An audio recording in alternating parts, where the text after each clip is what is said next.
Good morning everyone, this is Kosala, also known as Marventus. Welcome back to Marv TV. And today we've got ourselves a game from a recent ZOTAC Cup featuring the Protoss here, the Teal Protoss, Mr. Optik so fucking... Let's try that again, Optik so fucking... I'm just gonna call him Optik. And here in the bottom left-hand corner, we've got the red Zerg, Mr. ZephyrPrime. Mr. ZephyrPrime, that's a good Zerg name right there. We've got drones happening, we've got Protosses happening. No, we don't. We've got probes, not Protosses. Dear God.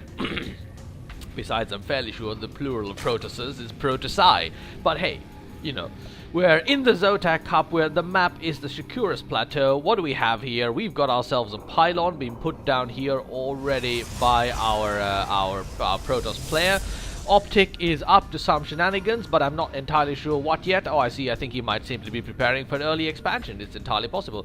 We have a probe doing some probing. Yes, this is what probes do. And then Zephyr is doing some scouting with his overlord. No drone running around so far. He's focusing on his droning. Gas going up very early. That probe has now come into the mineral line. Is he going to be chased away? He's not. He's being completely ignored by Zephyr. But will we see some early cheese? The probe is hanging out. That gas went up very, very early indeed. So let's see what our Zerg player is planning on doing. Whoa. Whoa, there's some harassment going on with the spawning pool. And there it is. The spawning pool is now down as well. The probe goes away. It doesn't look like there's going to be any cheesy play for the time being.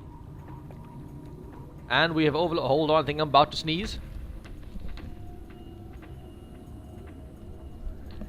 Nope, danger past. No sneezing happening, thank goodness. And there it is. The cheese is happening. We've got ourselves some pylons going up. We've got 3 pylons going up. Well, it's a wall of pylons. So, a Protoss tactic that people do enjoy doing these days, walling off the Zerg with 3 pylons, happily building a bunch of stuff behind there.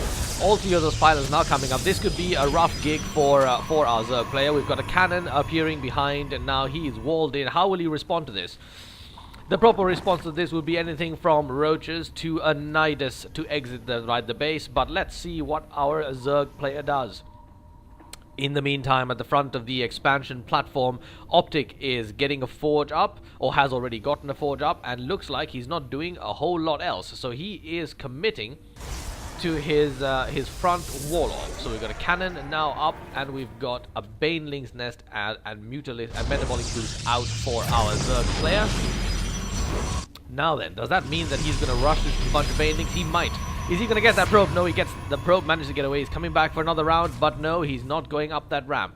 So that cannon is all he needs right now to make sure that probe stays alive. But will the probe manage to stick another pylon anywhere? He's sneaking around, but he's not actually getting it done. We have a Baneling's Nest about to happen, another probe on the way for the Protoss player, and a couple more Zerglings on the way for... and there is the Nexus. An early expansion going up for our Protoss player because he knows he's safe for the time being. However, we've got ZephyrPrime about to scout that expansion and know exactly where his opponent is. In the meantime, we have Banelings morphing. This is a nice response to this situation. It's quite cheap to do, and he can just rush the thing and take down the entire lot. Oh, but does he? No, he decides to change his mind. And why is that? He's rushing forward with the Lings. The Banelings are coming in. Is that enough? Yes, all 3 pylons gone down, and that cannon is down as well. No problem whatsoever for ZephyrPrime to deal with that. Dealt with it masterfully. There was no real advantage to the work that Optik did there. Now he's walling off in a hurry because he knows he's going to be hit by a couple of Zerglings. Metabolic Boost has been researched, so it's actually Speedlings. And are they going to get there in time? That is the question. We've got ourselves... Is there a hole? Is there a hole? The cannon went up in the absolute nick of time. Absolute nick of time. Nice timing there by Optik. The Nexus is about to finish. So right now, Optik is about to head himself into a slight economic advantage. We have lair building already over here for the Zerg player, ZephyrPrime. Now then, what comes after this? We've got even more Banelings. It could be a Baneling rush heading this way, and there's a Zealot guarding the door. Is he coming down? He is coming down. Is he going to spy the Banelings? He will spy the Banelings. Is there any defense? One Baneling goes down. There are some Zerglings coming in for the surround.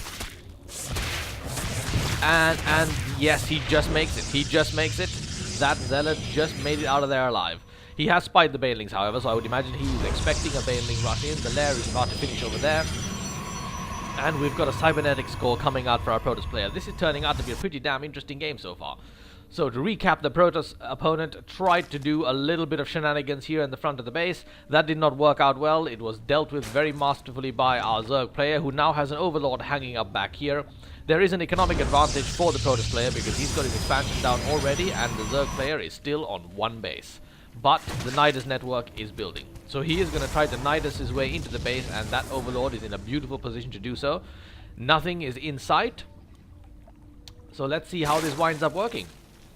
Nidus over 50% done now. And we've got a Stargate coming up for Optik. So Optik is going to opt for some aerial play. But has he scouted that Overlord? He does not, but he has a probe looking there in the corner. He's doing rounds. A wise move there from Optik. He looks like he knows what to expect, but is he going to get there in time? We've got the first assimilator going up there, the expansion as well. Very interesting indeed. We've got some Overlords and some Zerglings camping out, and there we have it. The Nidus worm is about to pop out. There it is, out it pops, but it has been spied. We've got a Queen and some Banelings and some Zerglings coming in, going straight for the mineral line. Or are they? The sentry has been dealt with. We've got Zerglings everywhere.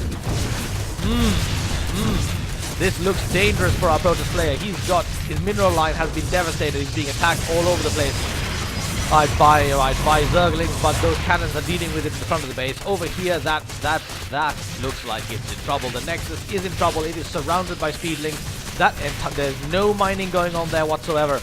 No mining going on whatsoever. We've got ourselves a Void Ray trying to go toe-to-toe with the Queen, who backs away into the worm. However, the damage is done. An entire base has been ripped to pieces. We have Zerglings running around, or Speedlings running around in the main base area, but we still have the expansion fully functional for Optik, our Protoss player. In the meantime, an expansion has been gotten for the Zerg player as well. And we've got a Zergling camp out there. Camp out of Zerglings, and we've got ourselves a creep tumor there as well. Whoa, there's no cannon that is in range of that mineral line. An excellent job here by our Zerg player, who is making complete mincemeat out of the situation for Optik. Those two Void Rays will be more than enough to take down this bunch of Zerglings, and at the same time he's also supply blocked our Zerg player.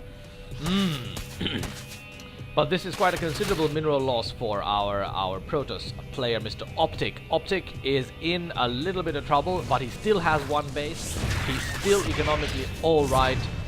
He's going to be harassed quite a lot here unless he can get a cannon up there, which he should be doing any second now, but those Void Rays will manage to do the defense for now.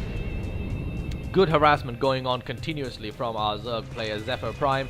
His expansion is now up as well, and he should be starting to mine there. He's got himself a Hydralisk den, and research is being conducted there as well, so we'll be moving into Hydras and potentially Roaches in the near future. That Stargate is still pummeling out something. No, it is not. And that mops out the last of the Lings. A very successful attack there coming in from ZephyrPrime, and now finally Optik can rebuild his main base with confidence. In the meantime, the Void Rays are free to go and do their harassment of their own. Whoa, we have yet another Nidus worm popping out, this time with Hydralisks and Queens. And that has been cancelled. These Void Rays now have absolutely no chance whatsoever. Can we get a transfuse? There is no transfuse happening, but the Void Rays are dead anyway, and Optik has left the game. He's decided he's done with, he has left the game. That's the end of it. A fast-paced game here, very aggressive play from our Zerg player, which we don't see a lot of the Zerg. It's very nice that he decided to get in there and get aggressive early on, and he managed to chase the Protoss player Optik away. This is a ZOTAC Cup game, boys and girls. I hope you had a lovely time and enjoy your Sunday.